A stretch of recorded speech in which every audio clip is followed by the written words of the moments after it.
Olá, pessoal. Boa noite. Vamos lá para a nossa dose semanal de dinâmica dos sólidos no ritmo de Halloween, tocando o terror. Calma, não se assustem. Só uma piadinha besta minha. Então, vamos lá, pessoal. Hoje a gente vai continuar falando da dinâmica da rotação em torno de eixo fixo, que a gente já tinha falado nas duas últimas aulas. E hoje a gente vai começar a aula por exercícios que envolvem o teorema de Steiner, também conhecido como o teorema dos eixos paralelos, que é quando a gente tem sólidos que giram fora de centro, ou seja, giram por um eixo que não passa pelo centro de massa, ok? Nós vamos fazer 2 exercícios desse assunto e aí continuamos com outros exercícios aí conforme a aula ocorrer. Vocês já olharam o calendário de provas, as provas começam no dia 8, ou seja, isso significa que a próxima sexta-feira é a nossa última sexta-feira de aula, ok? Então, eu vou fazer mais 1 ou 2 exercícios de rotação em torno de eixo fixo, acredito que só vai dar tempo de fazer um, e aí depois eu preciso falar também de movimento plano, ok? Bom, vamos lá então. Começando aqui, né? Então, o teorema de Steiner vai ser um teorema importante para nós nesses exercícios, quando o eixo fixo de rotação passa por um ponto que não é o centro de massa, né? Então, ele diz aí, o teorema de Steiner relaciona os momentos de inércia calculados para 2 eixos paralelos entre si, sendo aplicado a situações em que um sólido gira em torno de um eixo que não passa pelo centro de massa do sólido. Então, quando eu falei disso lá no começo, há 2 aulas atrás, se você quer um exemplo de um sólido que gira fora de centro, tem uma porta aí muito provavelmente perto de você. Se você olhar o eixo das dobradiças, você vai ver que ele não passa pelo centro de massa dessa porta, ou seja, essa porta gira fora de centro. A gente costuma dizer que o giro é excêntrico, ok? Beleza. Então, ele diz lá, seja ICM, né, o momento de inércia do sólido calculado em relação ao eixo que passa pelo centro de massa, seja IO, o momento de inércia em relação a um segundo eixo, ou seja, um eixo que seja paralelo ao eixo que passa pelo centro de massa e que dista D maiúsculo do primeiro que passa pelo polo O. Então, vamos enxergar isso daqui. Deixa eu rabiscar aqui para vocês enxergarem melhor. Então, você tem um eixo que passa pelo centro de massa do sólido, certo? E aí você vai ter um eixo paralelo a ele, por isso chama-se teorema dos eixos paralelos, que recebeu o nome de teorema de Steiner, né? Por um nome de batismo. E esses seriam, então, os 2 eixos paralelos que você consegue enxergar. Certo? O momento de inércia em relação ao centro de massa, ou também conhecido como momento de inércia baricêntrico, você já sabe como calcular. Agora, como que você vai fazer para calcular o momento de inércia em relação a um eixo que seja paralelo ao eixo imaginário que passa pelo centro de massa? Então, isso vai ser importante nos exercícios que a gente vai realizar já já. Então, ele diz, o momento de inércia em relação ao eixo que passa pelo centro de massa e o momento de inércia em relação ao eixo que passa por O se relacionam da seguinte maneira. Está aqui, ó. Então, essa é a fórmula que relaciona os 2 momentos de inércia. Para você calcular o momento de inércia em relação ao ponto O, você vai pegar o momento de inércia baricêntrico, vai somar com a massa multiplicado pela distância entre os eixos paralelos elevado ao quadrado. A distância entre os eixos é essa que aí está. Ok? Então, já já nós vamos aplicar isso no exercício. Então, se você não entendeu, fique tranquilo. Já já a gente vai aplicar isso no exercício. Em 2 exercícios, na verdade. Bom, agora atenção, porque o teorema do centro de massa e o teorema do momento angular sofrem algumas pequenas modificações quando o sólido gira de forma excêntrica. Então, ó, quando o eixo não passa pelo centro de massa, certo? Ou seja, quando o eixo fixo de rotação não passar pelo centro de massa, como que você deve proceder com relação ao teorema do momento do centro de massa. Tá aí. Você vai pegar a somatória das forças na direção do eixo x e vai igualar a massa vezes a aceleração do centro de massa em relação ao eixo x, ao eixo horizontal. E no eixo y a mesma coisa, você vai somar as forças em y e vai igualar o produto da massa pela aceleração do centro de massa em relação ao eixo y. Olha lá. Daqui a pouco a gente vai aplicar isso também, fiquem tranquilos. E o teorema do momento angular, né, que vocês já aplicaram várias vezes aí nas aulas anteriores, né, que colocava aqui o momento de inércia baricêntrico e usava o polo da somatória de momentos como sendo o centro de massa, ele sofre esta modificação, né? Então, a somatória dos momentos vai ser em relação ao polo O, que é por onde passa o eixo fixo de rotação, e o momento de inércia vai ser o momento de inércia calculado em relação ao ponto O.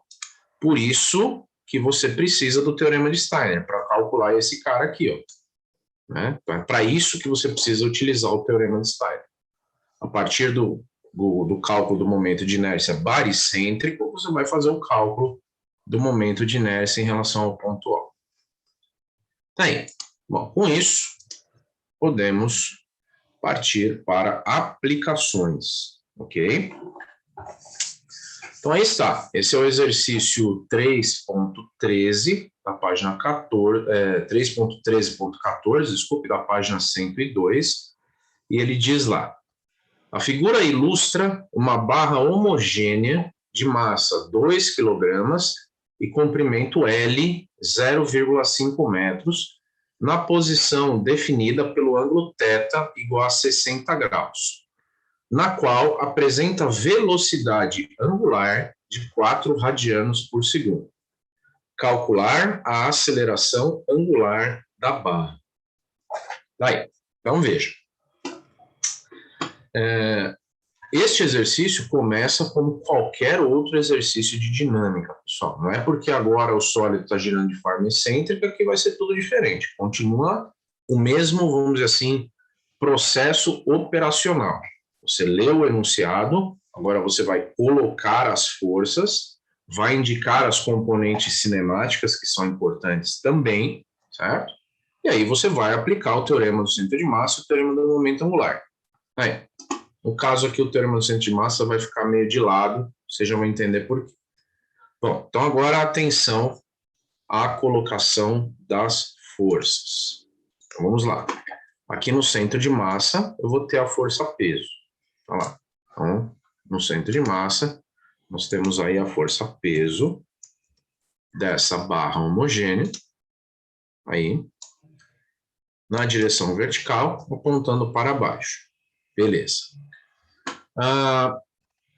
Quais outras forças nós temos nesta barra? Nós temos uma reação vertical e uma reação horizontal nesse pino, que é propriamente o eixo de rotação do sólido, certo? Então, a reação vertical e a reação horizontal são estas, né? Então, possivelmente você deve estar pensando, mas por que o professor desenhou a reação vertical para cima e por que eu desenhei a reação vertical para a direita?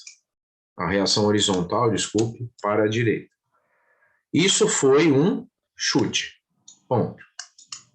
Ok? Então, eu chutei a reação vertical para cima e chutei a reação horizontal para a direita. Vocês vão ver que isso não vai influenciar em nada neste exercício. No próximo, a gente vai ter que tomar mais cuidado. Porque como esse exercício só pede a aceleração angular da barra, você só vai ter que aplicar o teorema do momento angular, ou seja, essas forças vertical e horizontal nem vão servir para nada, ok? Se o exercício pedisse para você calcular a reação vertical e a reação horizontal nessa barra, aí o exercício seria muito mais longo, ok? E aí você enxergaria de que forma se o seu chute está correto ou não. Então, eu chutei a vertical para cima. Se o resultado der positivo, significa que eu acertei o sentido chutado. ok? Então, quando dá positivo, significa que você acertou o sentido que você chutou. Se você chutou para cima, é para cima mesmo. Se você tivesse chutado para baixo e tivesse dado positivo, significa que o sentido está correto, ou seja, é realmente para baixo. Né? Vertical só pode chutar ou para cima ou para baixo, obviamente. Né? A mesma coisa seria com a reação horizontal. Né? Isso eu estou falando seria porque o exercício não pede. No próximo exercício haverá esse cálculo, ok? Então aí a gente vai conseguir, vocês vão conseguir entender melhor isso que eu estou explicando. Neste exercício não existirá esse cálculo. Então, está bem mais fácil para a gente desenvolver. Bom, além disso daqui, vamos indicar também, como é de costume, né, a velocidade angular e a aceleração angular. Então, o que está acontecendo com essa barra? Essa barra está girando no sentido horário, ou seja, ela tem uma velocidade angular, ômega, no sentido horário, e ela está também acelerando no sentido horário. Então, ela tem uma aceleração angular que também age no sentido horário. Pronto. Então, aqui eu tenho uma aceleração angular. Pronto. Então, essas são as forças e os componentes cinemáticos importantes para a resolução do exercício. Beleza? Deixa eu dar um... antes de a gente continuar, vamos relembrar da nossa referência vetorial padrão. Tudo que aponta para cima é positivo, tudo que aponta para a direita é positivo, e tudo que gira no sentido anti-horário é positivo. Então, essa é a nossa referência vetorial. Aqui Y, e aqui X. Pronto. Beleza. Vou dar um save aqui, ótimo. E agora a gente vai para a parte de equacionamento. Deixa eu ligar minha câmera aqui. Pegar papel.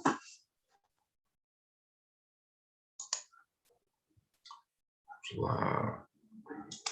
Outra câmera aqui. Pronto. Vou tirar o fundo de tela. Boa. Tá indo. Então vamos começar. Deixa eu pegar o papel aqui.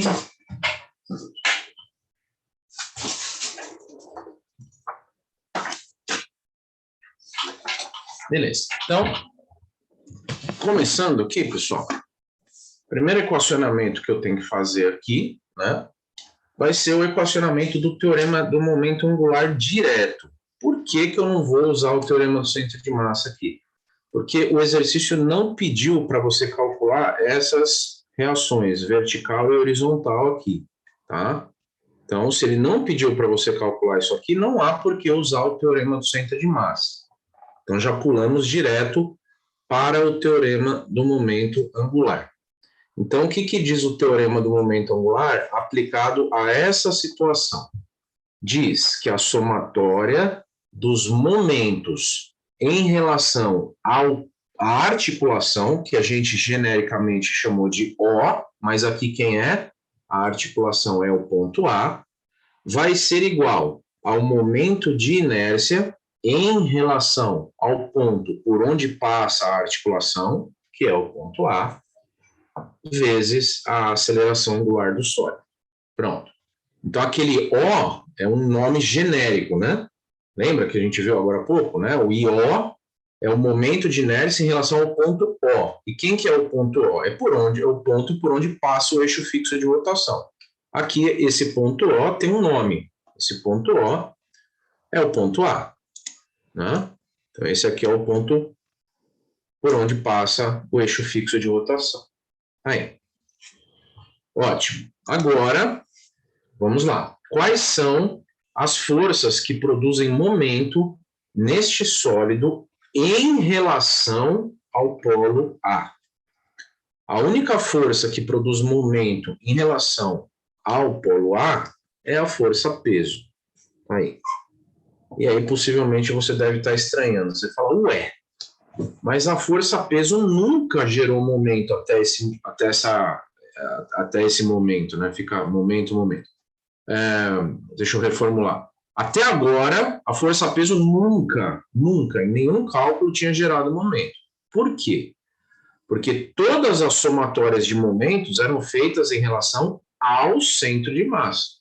Logo, como o peso está sempre no centro de massa, obviamente, o peso vai ter uma linha de ação passando pelo polo, logo ele nunca irá gerar momento naqueles casos. Agora, aqui, nesse sólido, não está girando em relação ao centro de massa. Ele está girando em relação ao eixo que é paralelo ao eixo imaginário que passa pelo centro de massa. Certo? Logo, o peso gera momento aqui, sim. Beleza. Então, peso é a força. Agora vamos enxergar o braço da força-peso. Então, vamos lá. Do mesmo jeito que a gente sempre fez, vamos desenhar a linha de ação da força-peso, tá aqui, e vamos enxergar o braço da força-peso. O braço da força-peso vai ser este segmento aqui. A menor distância entre a linha de ação da força e o polo, que é o ponto A. Ótimo. Então, esse aqui é o braço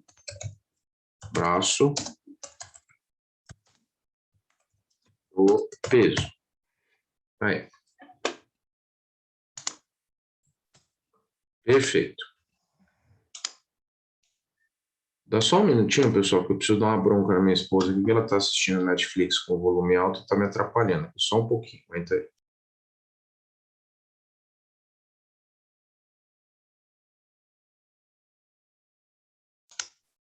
Pronto. Já deu uma bronca.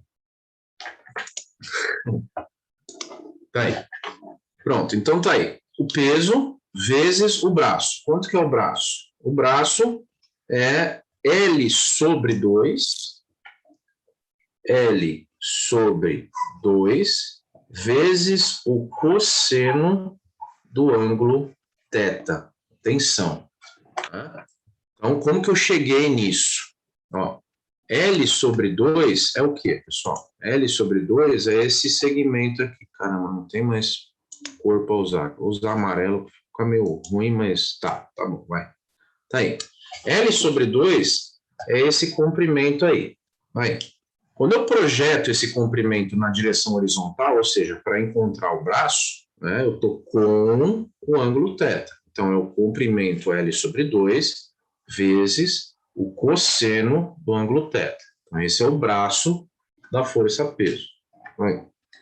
Aqui eu tenho peso, força, vezes braço.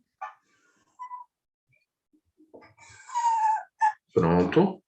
E agora eu vou dar sinal para esse momento. O momento da força-peso vai ser um momento negativo. Por quê? Porque gera rotação no sentido horário. Então, um momento negativo. Aí. Prontinho. Isso aqui vai ser igual ao momento de inércia em relação ao ponto A, que a gente vai ter que ver como calcular isso aqui, vezes a aceleração angular do sólido, que também tem sinal negativo. Por quê? Porque aponta também no sentido horário. Aí. Prontinho.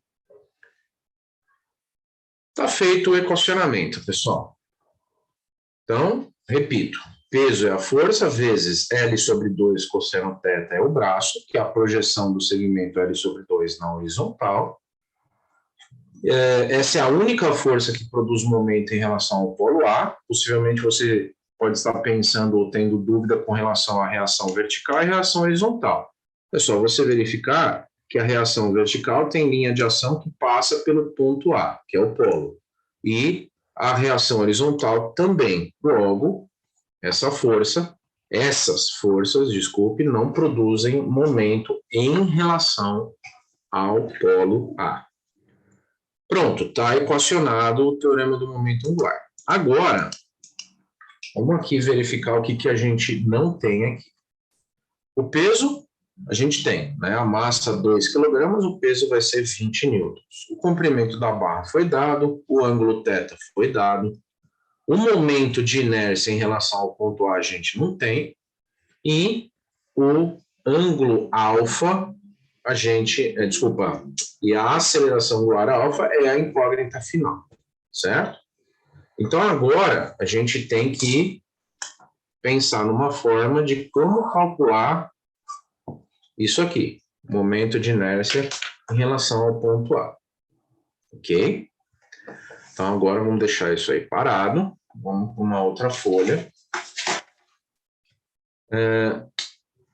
E aí eu vou colocar aqui o teorema de Steiner. Tá lá. Então, o teorema de Steiner, aplicado a essa situação, diz que o momento de inércia em relação ao ponto A vai ser igual ao momento de inércia baricêntrico, ou seja, calculado em relação ao centro de massa, mais a massa da barra vezes a distância D, que é a distância entre os eixos paralelos, ao quadrado. Aí, então, é assim que eu vou calcular o momento de inércia em relação ao ponto A. Beleza. Então, agora, atenção. Quais são os dois eixos paralelos? Né? Ou seja, por que eu estou falando disso? Porque eu preciso enxergar o que é essa distância B aqui. Ó, né? Os dois eixos paralelos são, o primeiro, tem mais cor aqui. Vou ter que usar essas outras cores aqui. Ó. Pronto. O primeiro é esse eixo aqui, ó. Tá lá. Esse eixo é um eixo imaginário que passa pelo centro de massa e que ele está espetado aí na tela do seu dispositivo, do seu notebook, do seu celular, do seu tablet, ou o que for. Ok? Então ele está espetado aí. Imagina que ele é ortogonal ao plano de visão. E o outro eixo é o eixo propriamente de rotação, que é esse cara aqui, o ponto A. Qual é a distância entre esses dois caras aqui? Qual é a distância entre esses eixos paralelos? Ou seja, quanto vale a distância D? A distância D vale L sobre 2. Pronto. Então, a distância D você já sabe. Beleza? Então, acabei de explicar aqui, né? A distância entre esses eixos paralelos, entre o eixo que passa pelo centro de massa, o eixo imaginário que passa pelo centro de massa, e o eixo que passa pelo ponto A, é a distância D, que equivale ao comprimento L sobre 2, ou seja, metade da barra, ok? Então, como você poderia imaginar isso? Né? Então, imagina que essa minha caneta aqui, ó, é a barra. Tem um eixo imaginário que passa por aqui, ó, que passa pelo centro de massa da caneta, aqui, ó, certo? Você não consegue enxergar ele porque ele é ortogonal aqui, né? Então, você enxergaria, por exemplo, esse lápis aqui como sendo o eixo imaginário, né, que passa pelo centro de massa, que está aí espetando o seu olho aí na tela, certo? Beleza. E o outro eixo é esse cara aqui, ó, que passa pela articulação, que é por onde a barra está articulando, né, e se movimentando, desenvolvendo um movimento de rotação em torno de eixo fixo. Esses dois eixos distam um em relação ao outro de metade do comprimento da barra, ou seja, L sobre 2. Aí. Agora, falta mais uma coisa. Você não sabe quanto vale o momento de inércia baricêntrico dessa haste, certo? Então, nós vamos recorrer ao gabarito de momentos de inércia, que eu já mostrei para vocês lá na primeira aula, e que está na página 134 do livro. Está aqui, ó. Na página 134 do livro, você tem lá a haste delgada, certo? E aí, você vai aprender como calcular o momento de inércia dessa haste delgada, né? A haste delgada é exatamente esse sólido que nós estamos estudando aqui, né? Uma haste homogênea, né? Delgada porque ela é muito mais comprida, né, do que espessa, né? Tá aí. Então, essa é a forma com que você calcula o momento de inércia baricêntrico dessa haste delgada, né? Tanto em relação ao eixo Y quanto em relação ao eixo Z, vai ser a massa vezes o comprimento ao quadrado dividido por 12. Tá aí. Então, eu vou usar o cálculo do momento de inércia daqui. Então, momento de inércia baricêntrico, o ICM, da haste delgada.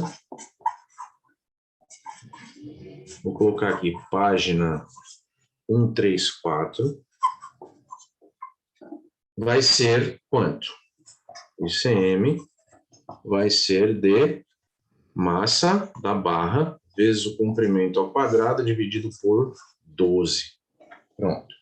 Esse vai ser o cálculo do momento de inércia baricêntrica. Então, onde eu tirei isso, repito, do gabarito de momentos de inércia, enxergando que essa barra é uma haste delgada, vim aqui e copiei a fórmula. Pronto. Massa vezes o comprimento ao quadrado dividido por 12.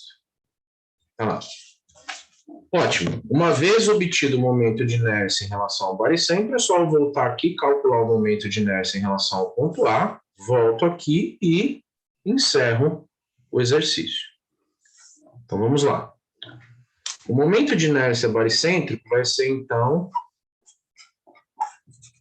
a massa da barra, 2 kg, vezes o comprimento da barra, 0,5 ao quadrado, dividido por 12. Então, o momento de inércia baricêntrico vai ser de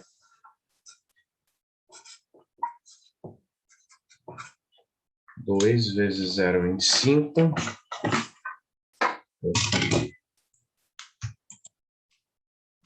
vezes 12 de 20.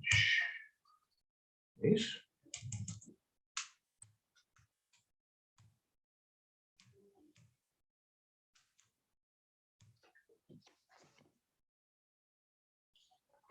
Tá certo. 0,0416 kg vezes metro quadrado. Tá lá.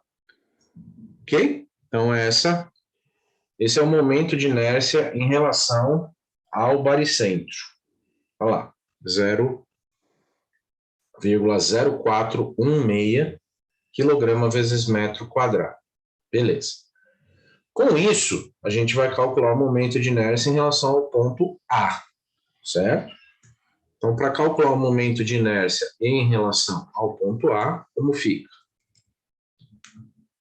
Só um minutinho. Certo.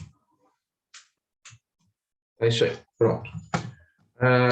É só voltar aqui com o cálculo do momento de inércia baricêntrico e calcular o IA. Ó, o IA vai ser o momento de inércia baricêntrico, 0,0416, mais a massa da barra, 2, vezes a distância entre os eixos paralelos, que é L sobre 2, 0,25 ao quadrado. Pronto. Daqui sai o momento de inércia em relação ao ponto A. Que vai dar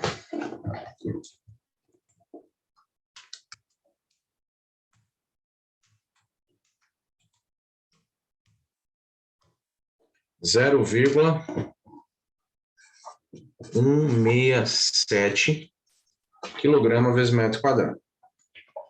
Pronto, esse é o momento de inércia em relação ao ponto A. Isso, beleza, Isabel. Aí arredondei a terceira casa para 7. Mas é isso aí. Ok. Pronto, com isso, é só a gente fazer a conta final aqui, né? Certo? Nessa fórmula que tinha ficado parada aqui, porque a gente não tinha o cálculo do momento de inércia em relação ao ponto A.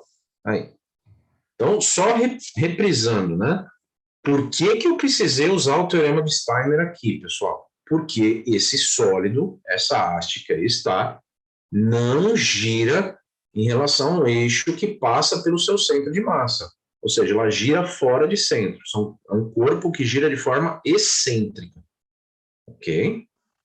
Tá aí. Toda vez que eu tiver um corpo que gira por um eixo que não passa pelo centro de massa, eu vou cair nessa situação. Vou ter que aplicar o teorema de Steiner, inevitavelmente. A não ser que ele dê o momento de inércia em relação ao ponto A, que seria uma possibilidade também. Vai. Imagina que ele já falasse assim nesse exercício. O momento de inércia em relação ao ponto A é 0,167 kg vezes metro quadrado. Pronto, ele já eliminaria todo esse trabalho aqui. Ok? Mas não foi o caso, né? Beleza. Então, vamos lá. Fazendo a conta final aqui, ó, menos o peso. O peso dessa barra é 20 newtons, vezes o comprimento 0,5 dividido por 2, vezes o cosseno de 60 graus, que é a mesma coisa que o seno de 30, ou seja, 0,5, vai ser igual ao momento de inércia em relação ao ponto A, 0,167 vezes menos alfa. Aí. Prontinho. Então, agora é só fazer os cálculos. 20,5 multiplica, divide por 2. Então, vai dar menos 2,5 é igual a menos 0,167 alfa. Passo menos 0,167 dividindo, e aí vai ficar então que alfa é igual a 14,97 radianos por segundo ao quadrado. Prontinho. E essa é a resposta final do exercício. O cosseno de θ deu meio, Douglas, porque é o cosseno de 60, tá? O ângulo θ vale 60 graus, tá no enunciado, né? 60 graus, tá?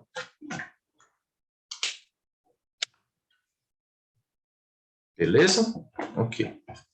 Pronto, resolvido o exercício. Aí, um exercício relativamente simples, tá, pessoal? A única diferença desse exercício é a aplicação do teorema de Steiner. O resto é bem tranquilo.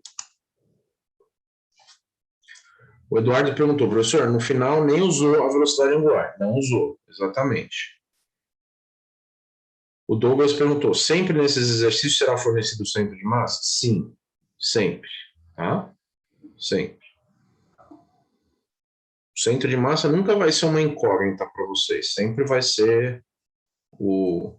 A gente nunca trabalha com corpos, aqui não tem, pelo menos não tem nenhum exercício que o corpo não seja homogêneo, tá? Beleza? Ok. Aí você fala, mas por que eu uso corpos que giram de forma excêntrica, né? Qual é a razão de, por exemplo, um sólido girar de forma excêntrica? Bom, às vezes a própria natureza do sólido. Uma porta, ela foi feita para girar de forma excêntrica, né? A não ser que ela fosse uma porta giratória, daquelas que tem em shopping e tal. Aquelas lá giram centradas. Mas uma porta de folha única, que a gente fala, né? Ela sempre vai girar fora de centro, senão não tem como ela abrir, né? Só, a não ser que seja uma porta corrediça, aí é outra coisa completamente diferente, aí seria uma translação, tá? Mas uma porta de folha abre e fecha, ela sempre vai girar de forma excêntrica. Outras possibilidades de sólidos girando de forma excêntrica são...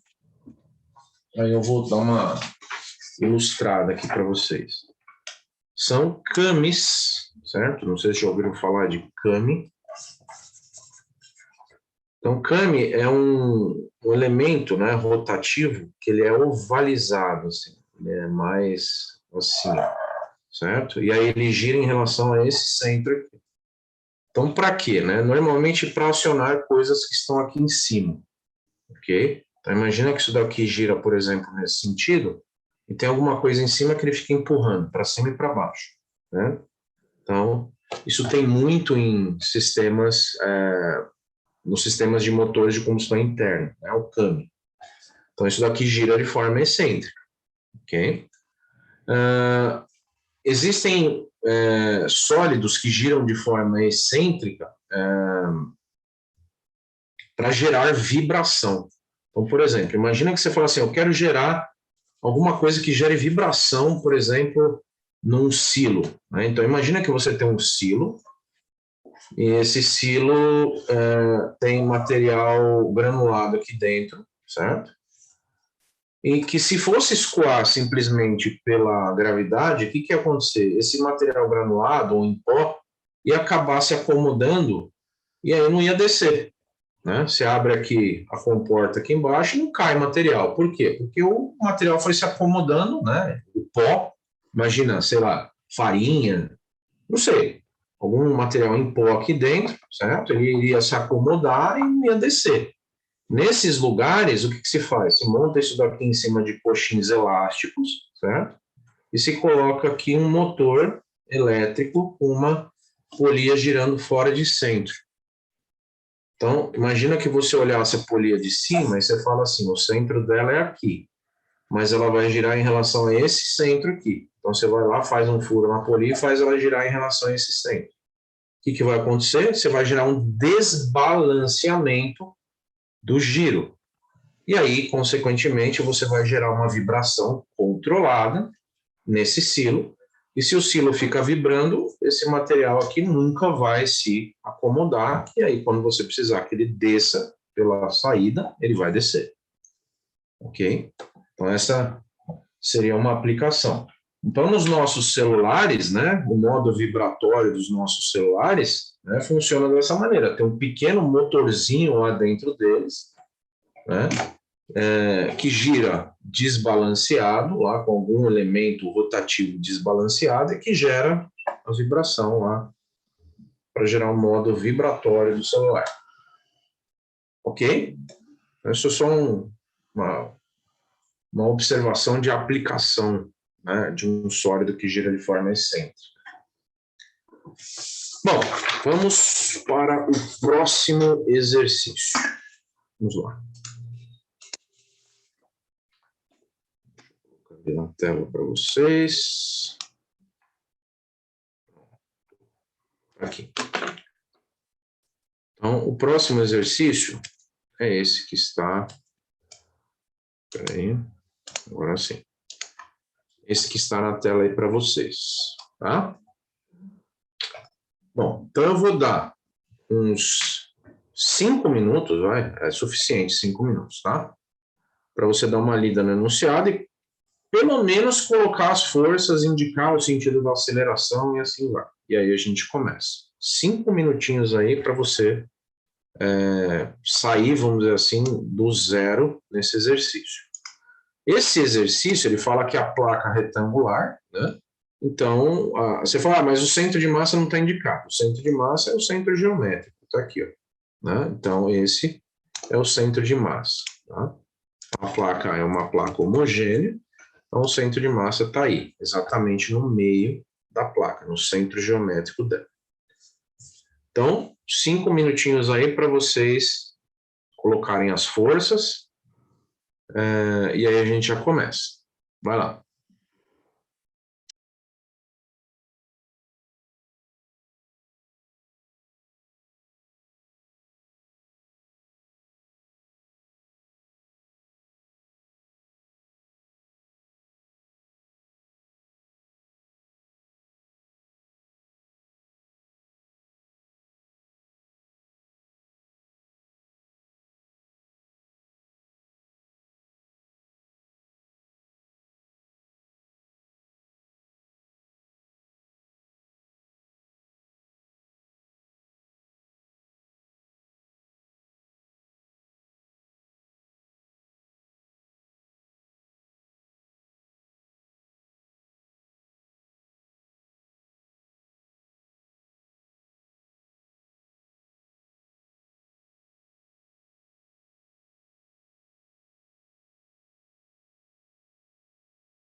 Ok, vamos lá então.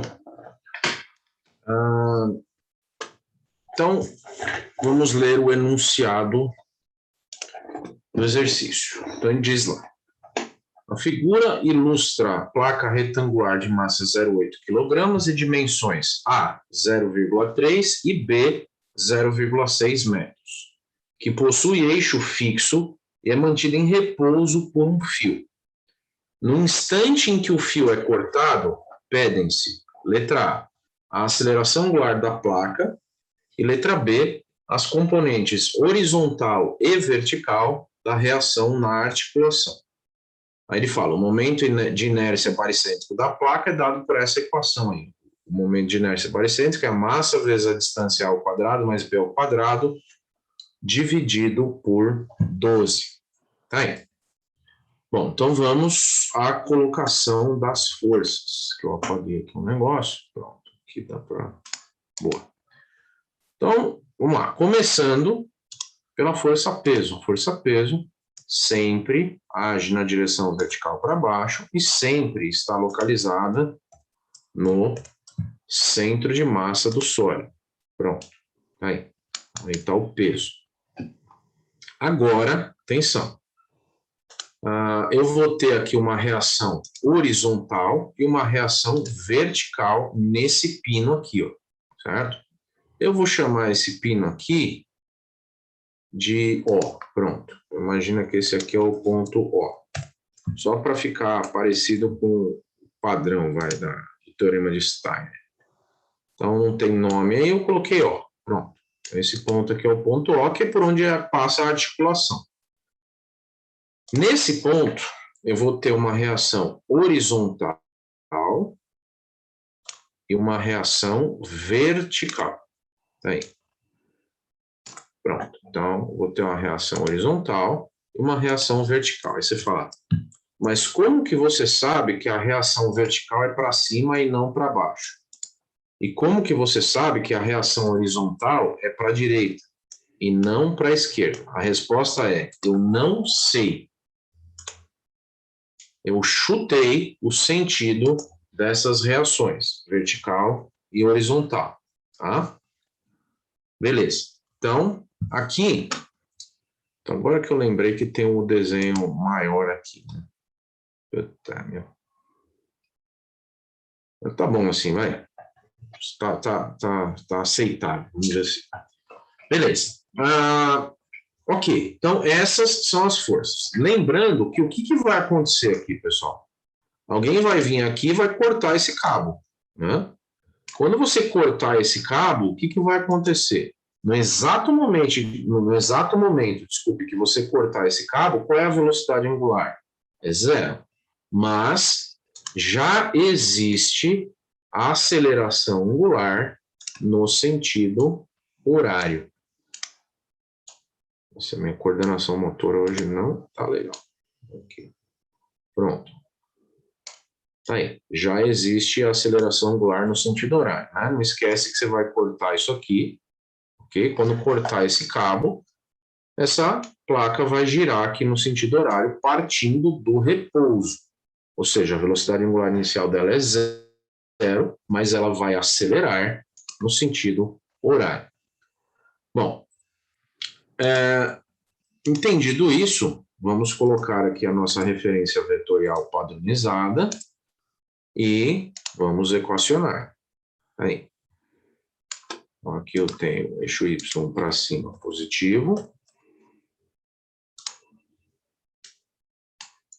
o eixo X para direita positivo e pronto. Beleza. Ótimo. Então agora, equacionar. Então, repito. Como que eu sei que a reação vertical é para cima e a reação horizontal é para a direita? A resposta é, eu não sei. Esse sentido foi chutado. E aí você vai ver no final o que a gente vai concluir com relação a isso. Ok? Beleza. Então, vamos começar pelo teorema do centro de massa, que aqui vai ser importante. Por que que aqui o teorema do centro de massa é importante? Porque aqui ele pede para você calcular a reação vertical e a reação horizontal, então não tem jeito, ok? Então, o que que diz o teorema do centro de massa para o sólido que gira de forma excêntrica, ou seja, gira fora de centro? Vai dizer que a somatória das forças em relação ao eixo x vai ser igual à massa do sólido vezes a aceleração do centro de massa em relação... Depois eu arrumo aqui. Em relação... Nossa Senhora. Porcaria. Peraí. Vou passar aqui a tinta souvenir. Aí, pronto. Já arrumo já. Aceleração do centro de massa em relação ao eixo x. Já vou, a hora que secar, eu ponho um x aqui no lugar. Beleza. Quais são as forças que agem na direção do eixo x nessa placa? Eu tenho somente a reação horizontal. Que tem que direção? Desculpa, que sentido? Aponta para a direita, ou seja, a favor da orientação do eixo x. Isso vai ser igual a massa vezes a aceleração do centro de massa em x. Pronto. Beleza. Está aplicado o teorema do centro de massa em x. Vamos aplicar o teorema do centro de massa em relação ao eixo y, que diz que a somatória das forças em y é igual a massa vezes a aceleração do centro de massa em relação ao eixo y. Ótimo. Quais são as forças que agem na direção vertical nessa placa? Eu tenho a reação vertical, que aponta para cima, ou seja, tem sinal positivo, e tenho a força-peso, que aponta para baixo, ou seja, tem sinal negativo. Beleza. Isso vai ser igual a massa vezes a aceleração do centro de massa em y.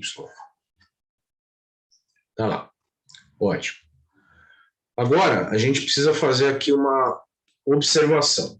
Vamos enxergar esses vetores, aceleração do centro de massa em x e aceleração do centro de massa em y. E aí não vai ter jeito, eu vou ter que ir para a figura maior aqui. Não tem jeito. Então, deixa eu repassar o que eu já tinha desenhado lá aqui rapidinho. Aqui, ó. Então, aqui eu tenho o centro de massa. Boa.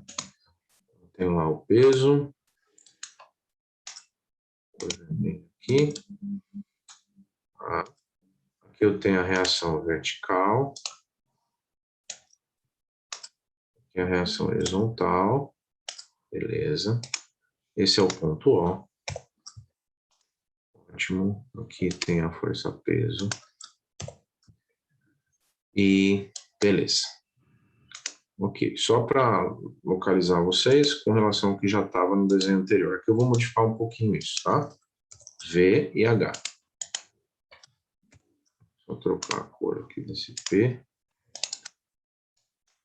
Vermelho. Pronto, beleza. Então é isso que nós tínhamos. Aceleração angular. Aqui no sentido horário. Pronto. Beleza. Agora atenção.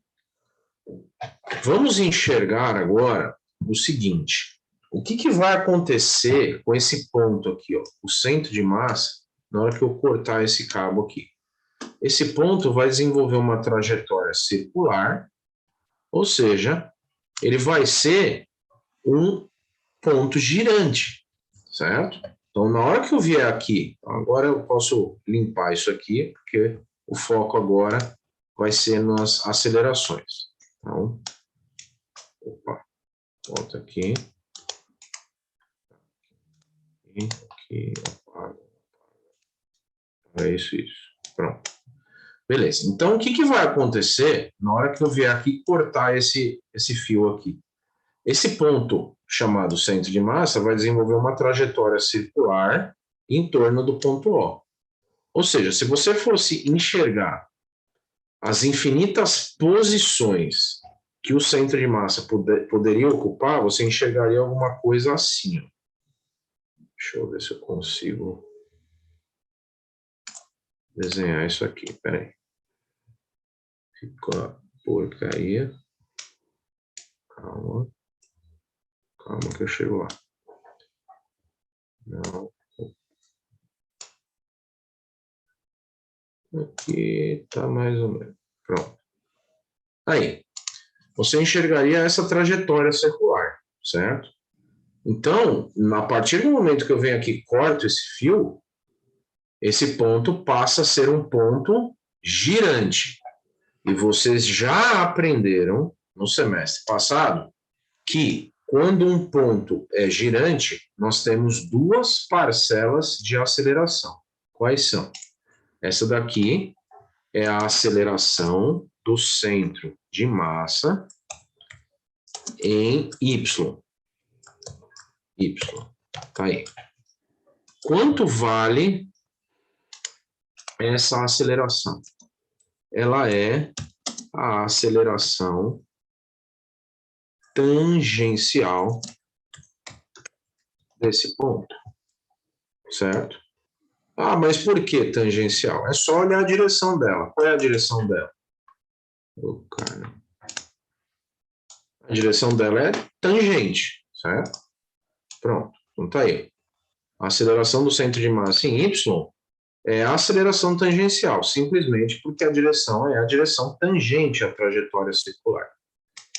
E a aceleração do centro de massa em relação ao eixo X vai ser essa aqui, ó, que é a famosa aceleração centrípeta, também conhecida por vocês como aceleração normal. Tá? Aí,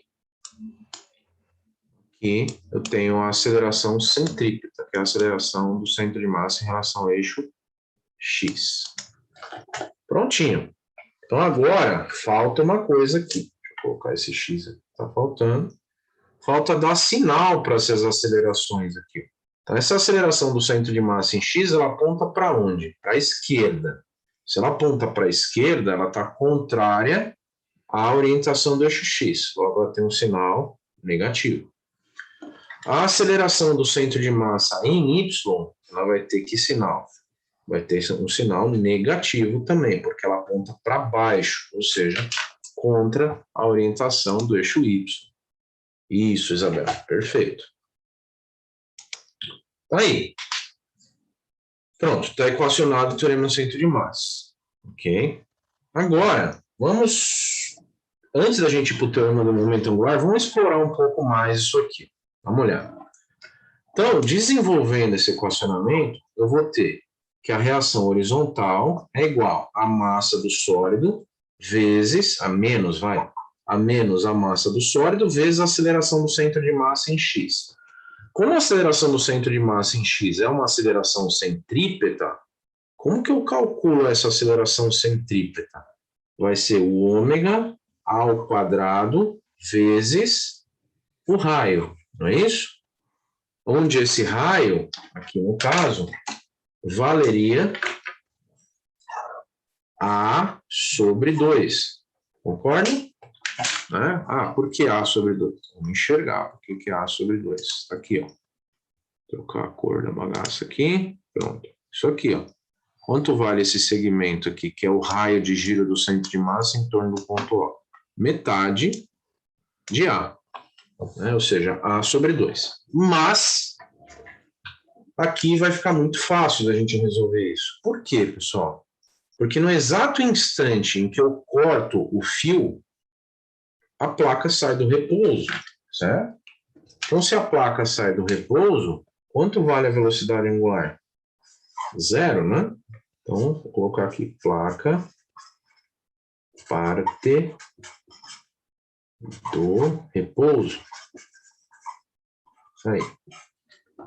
Ou seja, quanto vale a reação horizontal aí? Ela vale 0. Pronto. Essa primeira parte, então, está resolvida. Ok? Isso, Isabel. Perfeito. Vou tomar uma água aqui, peraí.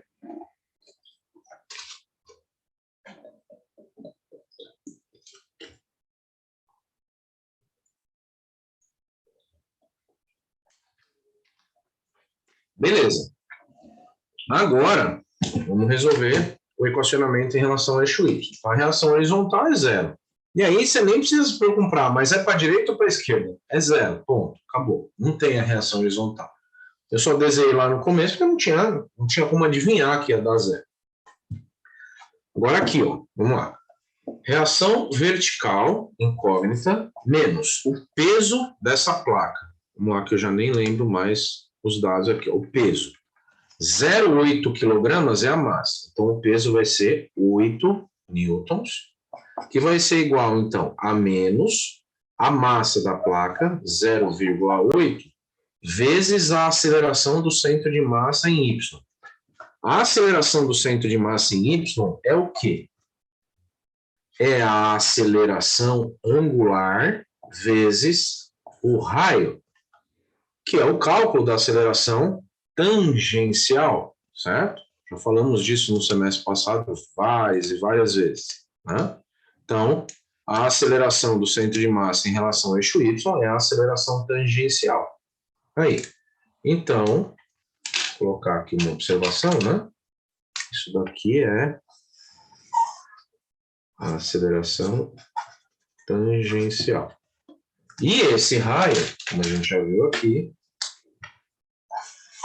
vale A sobre 2. Beleza. E o menos veio aqui na frente. Bom, o fato é, vamos parar aqui e fazer uma seguinte análise. Eu tenho a reação vertical? Não. Eu tenho a aceleração angular dessa placa? Também não tenho. Então, não tenho o que fazer aqui. Ok? Então, aqui, deixa esse equacionamento parado, porque a gente só vai conseguir a aceleração angular no teorema do momento angular. Quando a gente achar, a gente volta aqui e calcula. Boa. Voltando. Vamos agora, então, aplicar o teorema do momento angular. Então, o que diz o teorema do momento angular? Que a somatória dos momentos em relação ao eixo, ao ponto, que é por onde passa a articulação, ou seja, aqui eu chamei de ponto O, vai ser igual ao momento de inércia em relação a esse ponto O, vezes a aceleração angular. Pronto. Esse é o teorema do momento angular aplicado a essa placa.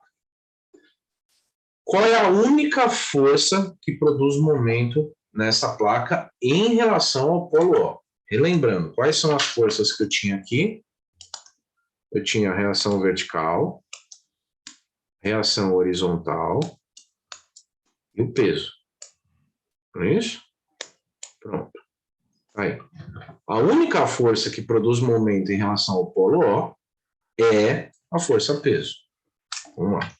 Peso é a força vezes linha de ação da força peso.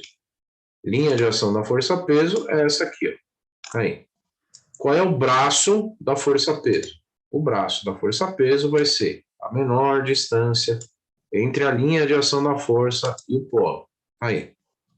Ou seja, vale esse segmento aqui, que é A sobre 2. Então, peso é a força vezes A sobre 2, o braço. E aqui eu preciso dar sinal para esse momento. Essa força-peso provoca um momento no sentido horário. Logo, o sinal é negativo. Beleza.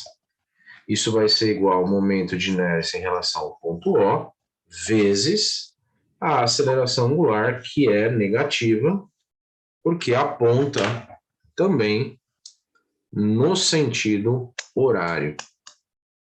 Pronto, tá aí.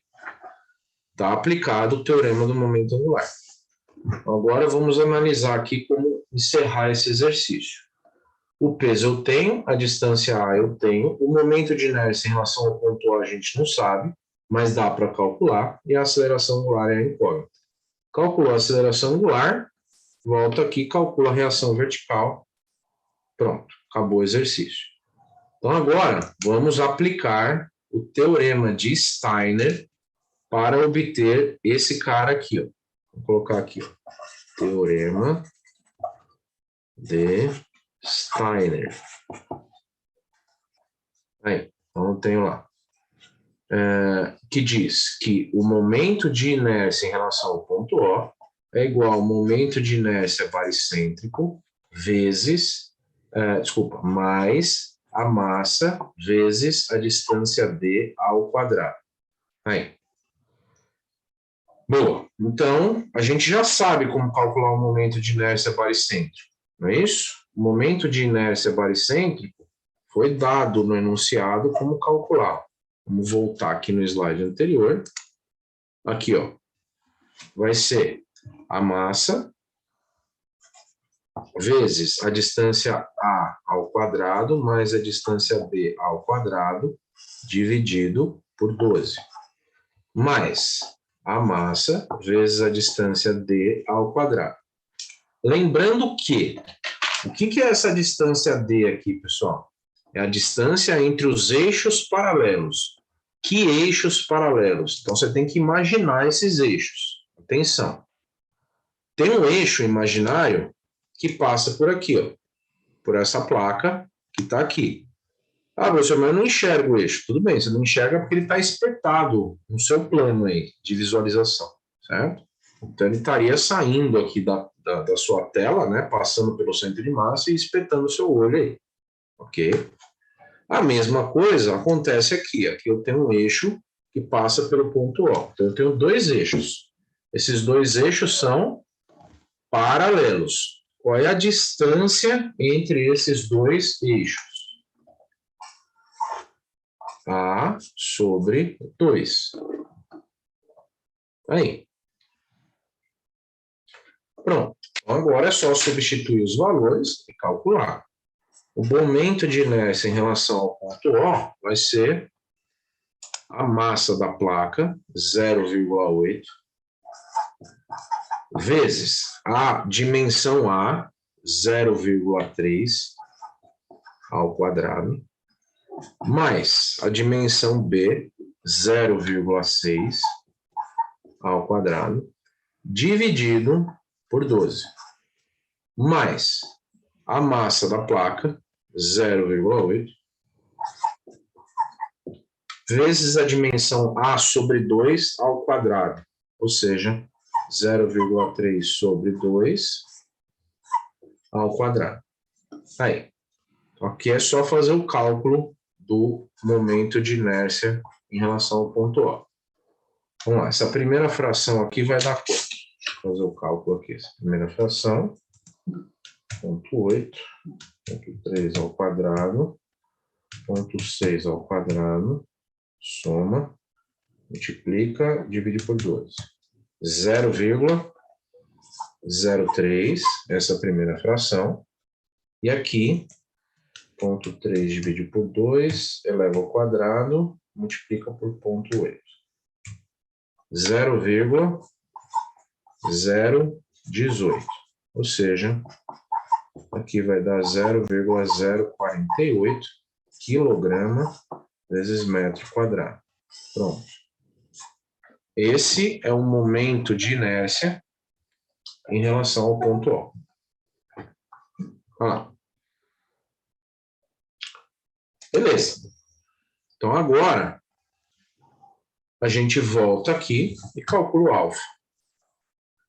Vamos lá, substituindo os valores aqui. Menos o peso dessa placa, 8, né, a massa é 0,8 kg, o peso 8 newtons, vezes a distância A sobre 2, ou seja, 0,3 sobre 2, vai ser igual ao momento de inércia em relação ao ponto O, 0,048, vezes a aceleração angular, e o sinal de menos eu jogo aqui na frente. Pronto. Acabou. Vamos calcular o alfa. Então, vai ficar 8 vezes 0,15.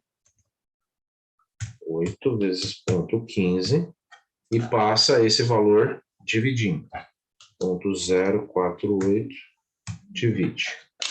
25 radianos por segundo ao quadrado. Pronto. Essa é a resposta da letra A, inclusive. Então, essa é a aceleração angular dessa placa.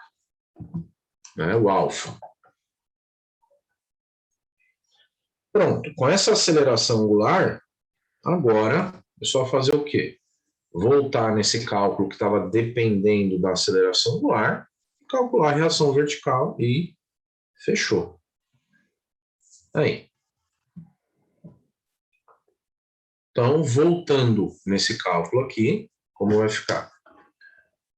Reação vertical menos 8 vai ser igual a menos 0,8 vezes o alfa, 25, vezes A sobre 2, que é 0,3 sobre 2.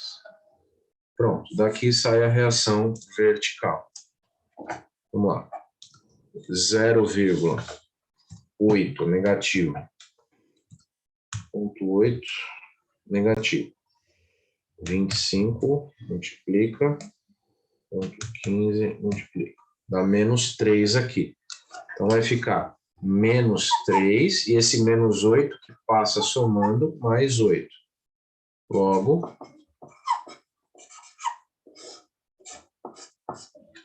a reação vertical vale 5 newtons. Olha lá. Então esse menos 8 passou para lá somando. O resultado dessa conta aqui dá menos 3, 8 menos 3, 5 newtons.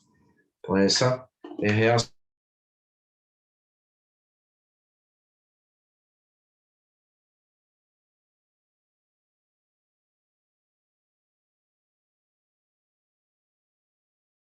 vertical. Agora atenção, significa que eu acertei o chute. Ixi, travou tudo aí. Travou.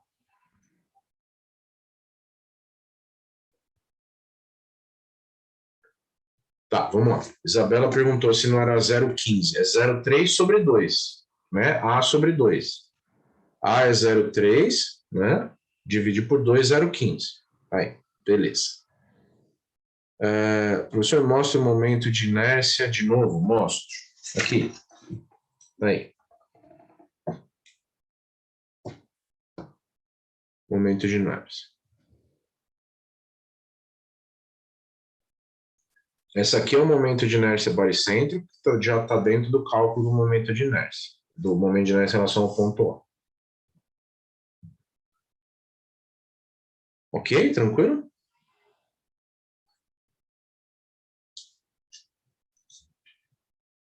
Ok. Então agora, vamos lá, repetindo aqui. O que significa esse sinal aqui ter dado positivo? Se o sinal deu positivo, significa que eu acertei o chute. Ou seja, significa que a reação vertical é para cima mesmo. Aí. Então esse aqui é o real sentido da reação vertical. Certo? Se tivesse dado negativo, significa o quê? Que eu errei o chute. Ou seja, seria o inverso do que eu chutei. Se eu chutei para cima, deu negativo, é para baixo. Aí você fala, mas se chutasse para baixo, desse negativo. Então, o correto é para cima. Ok? Então, atenção, não é para cima porque deu positivo aqui. Significa que deu positivo aqui, então eu chutei para cima. Se eu chutei para cima, está certo o sentido. Ponto. Então, é para cima mesmo. Então, o sinal diz para você, você acertou o chute. Vamos supor que tivesse dado positivo e você chutou para baixo. Significa que é para baixo mesmo, acabou. E está encerrado o exercício. E agora nós vamos fazer um intervalinho e retornamos às 20 horas e 45 minutos na outra sala. Beleza? Já deixem aí. O Juan perguntou, professor, eu tenho uma dúvida, mas não tem muito a ver com a aula, uma curiosidade mesmo. Por que o número π não tem fim? Porque ele é uma relação, na verdade, entre dois valores infinitos, né? Tipo, você pega dois valores, divide um pelo outro, então eles não têm um final, vamos dizer assim. Então, depois eu passo alguma coisa mais explicativa para você, com calma aí. Beleza. Então, retornamos às 20h45 lá na outra sala, tá bom? Falou!